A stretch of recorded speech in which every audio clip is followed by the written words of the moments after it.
I don't know what I just watched.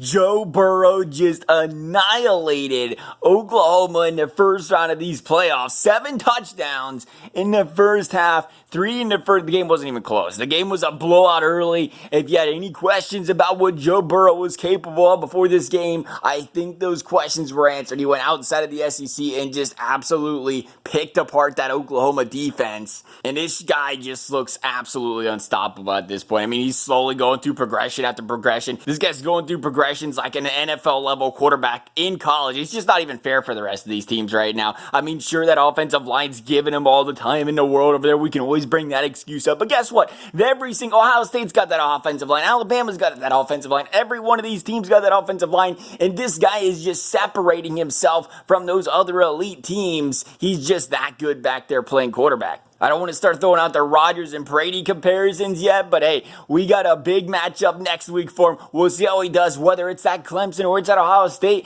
It'll be interesting. He can really prove himself there. I feel like people were counting Oklahoma out early. It's tough to do, but clearly we see why that was happening. You see him go out there and do this against Oklahoma, or you see him do this against Clemson or Ohio State next week, and it's going to get ugly. But I think this guy's got the makeup, though. You look at a guy who went in there, he had that chip on his shoulder early, go out there and prove everybody wrong. He wants to be the best. He's been the best, quite simply put. And it's interesting. You watch this game, he's the guy who went out there and he almost threw that pick 6 in the first. That pick 6 would have put that game in within 7. And you look and you say, what do the elite quarterbacks do in the spotlight? They go out there, they brush it off. He could have went down, he could have crumbled, he could have faltered, he could have got flustered, throwing that interception. He didn't know.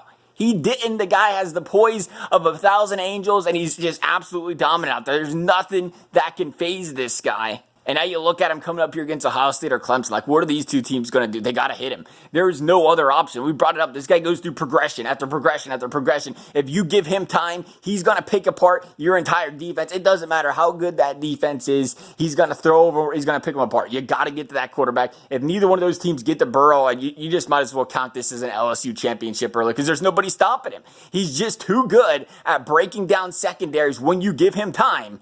And that's why Joe Burrow right now, he's the Heisman winner. Rightfully so. LSU looking like they're in the driver's seat until a team can stop Joe Burrow. The way he played today, phenomenal. Love to see what he's going to do here next week.